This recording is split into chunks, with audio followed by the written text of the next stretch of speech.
ये मेरा सद्भाग्य रहा है कि मैं आपको लंबे अरसे से परिचित रहा हूं। सार्वजनिक जीवन में साथ साथ काम करने का अवसर भी मिला है। लेकिन प्रधानमंत्री के रूप में जब मुझे यहां दायित्व मिला और जब मैंने आपको अलग अलग जिम्मेवारियां में काम करते देखा, तो मेरे मन पर अतिशय सकारात्मक भाव जगना बहुत स्वाभाविक था। क्वायर बोर्ड के चेयरमैन के रूप में हिस्टोरिकली हाईएस्ट प्रॉफिट वाली इंस्टीट्यूशन में कन्वर्ट करना, यानी आपका किसी संस्था के प्रति समर्पण हो तो कितना विकास किया जा सकता है और कैसे दुनिया में उसकी एक पहचान बनाई जा सकती है, वो आपने करके दिखाया। आपको भारत के कई क्षेत्रों बहुत कम लोगों को ऐसा अवसर मिलता है। आप झारखंड में, महाराष्ट्र में, तेलंगाना में, पुडुचेरी में राज्यपाल, लेफ्टिनेंट गवर्नर अलग अलग दायित्व संभालते रहे। और मैं देखता था कि झारखंड में तो आदिजाति समाज के बीच जिस प्रकार से आपने अपना नाता बना दिया था, जिस प्रकार से आप छोटे छोटे गांव तक दौरा करते थे, वहां के मुख्यमंत्री बड़े गर्व के साथ इन बातों का जब भी मिलते थे जिक्र करते थे। और कभी कभी वहां के राजनेताओं के लिए भी चिंता होती थी कि हेलीकॉप्टर हो या न हो, इसकी कोई परवाह किए बिना जो गाड़ी है आप चलते रहते थे। रात को छोटे छोटे स्थान पर रुक जाना, ये जो आपने एक अपना सेवा भाव था, उसको राज्यपाल के पद पर रहते हुए भी जिस प्रकार से आपने उसको एक नई ऊंचाई दी, इससे हम भली भांति परिचित हैं। मैंने आपको एक कार्यकर्ता के रूप में देखा है, एक सहयोगी के रूप में हम साथ काम किए हैं, सांसद के रूप में देखा है, अलग अलग पदों पर देखते हुए आज यहां पर पहुंचे। लेकिन मैंने एक बात महसूस की है कि आमतौर पर सार्वजनिक जीवन में पद पर पहुंचने के बाद कभी लोग पद का भार अनुभव करते हैं और कभी कभी प्रोटोकॉल में दब जाते हैं। लेकिन मैंने देखा है कि आपको और प्रोटोकॉल का कोई नाता ही नहीं रहा है। आप प्रोटोकॉल के परे रहे। और मैं समझता हूं सार्वजनिक जीवन में प्रोटोकॉल से मुक्त जीवन की एक ताकत होती है और वो ताकत हम हमेशा आप में अनुभव करते रहे हैं और ये हमारे लिए गर्व का विषय है। आदरणीय सभापति जी, आपके व्यक्तित्व में सेवा,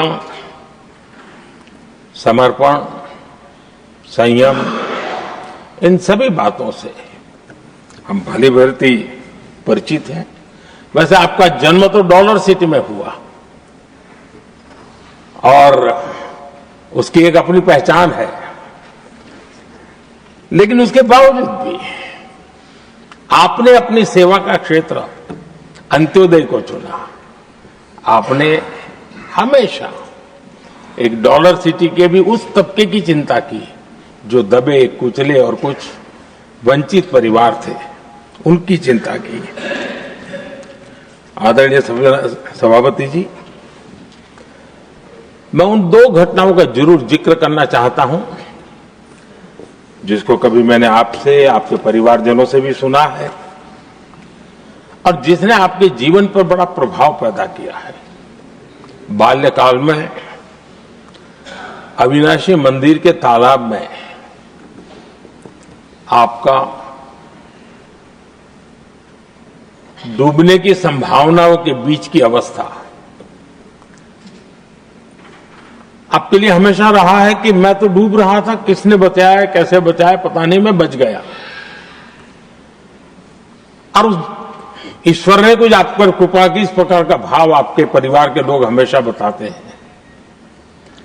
और दूसरा जो हम सब बहुत बारीकी से जानते हैं, जब कोयम्बतूर में लाल कृष्ण आडवाणी जी का यात्रा होने वाली थी, उसके कुछ समय पहले एक भयानक बम ब्लास्ट हुआ, शायद 60-70 लोग मारे गए। भयंकर बम ब्लास्ट था और उस समय आप बाल बाल बच गए थे। इन दोनों में जब आप ईश्वरीय शक्ति का संकेत देखते हुए अपने आप को समाज के प्रति अधिक समर्पित भाव से काम करने की जो आपने वजह के रूप में उसको कन्वर्ट किया, ये अपने आप में एक सकारात्मक सोच से बना हुआ जीवन का प्रतिबिंब है। आदरणीय सभापति जी, जो एक बात मैं जानता नहीं था लेकिन अभी मुझे पता चला, आप शायद अभी उपराष्ट्रपति बनने के बाद काशी गए थे और आपका काशी का दौरा था, तो एक सांसद के नाते स्वाभाविक रूप से मेरा मन वहां सब कुछ ठीक ठाक हो ही रहता है। लेकिन आपने वहां एक बात बताई जो मैंने सुनी, मुझे मेरे लिए नई बात थी।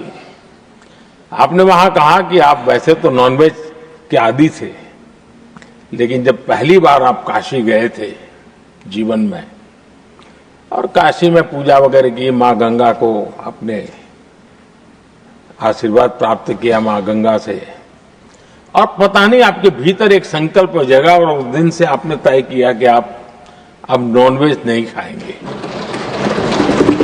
अब ये कोई न कोई सात्विक भाव, कोई नॉनवेज खाने वाले बुरे हैं ऐसा मैं नहीं कह रहा हूं, लेकिन आपके मन में काशी की धरती पर विचार आया, तो एक सांसद के नाते मेरे लिए भी एक स्मरण रखने वाली एक घटना के रूप में मैं उसको हमेशा याद रखूंगा।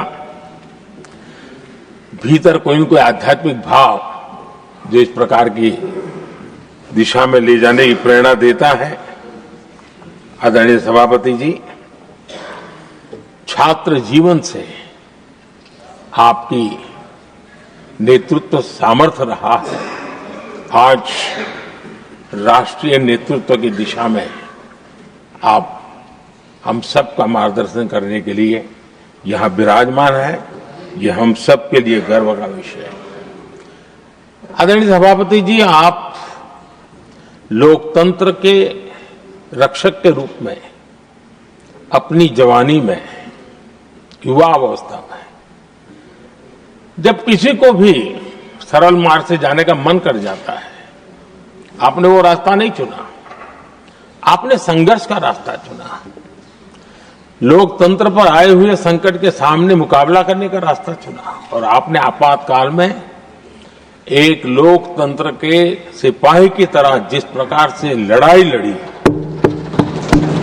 साधनों की सीमाएं थी, मर्यादाएं थी, लेकिन जज्बा कुछ और ही था।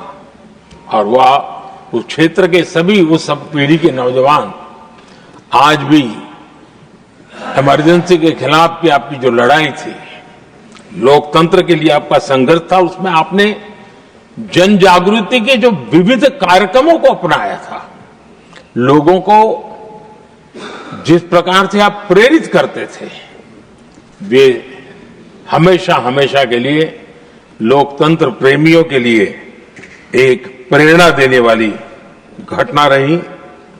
आप एक अच्छे संगठक रहे हैं, मैं भली भांति जानता हूं। आपने संगठन में जो भी दायित्व संभालने का अवसर आया, आपने उस जिम्मेवारी को चार चांद लगा दिए, अपने परिश्रम से लगा दिए। आपने हमेशा सबको जोड़ने का प्रयास किया, नए विचारों को स्वीकार करने का प्रयास किया, नई पीढ़ी को अवसर देने का प्रयास किया। ये हमेशा संगठन में आपके कार्य की विशारत रही।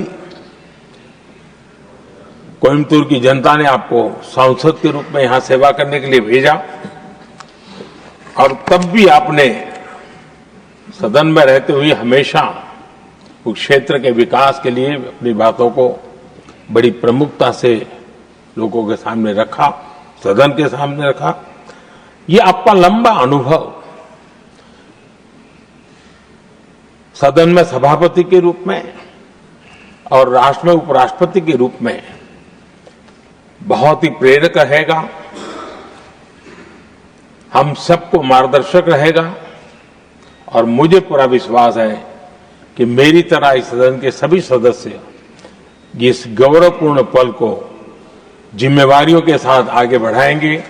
इसी भावना के साथ मेरी तरफ से, सदन की तरफ से आपको बहुत बहुत शुभकामनाएं देता हूं।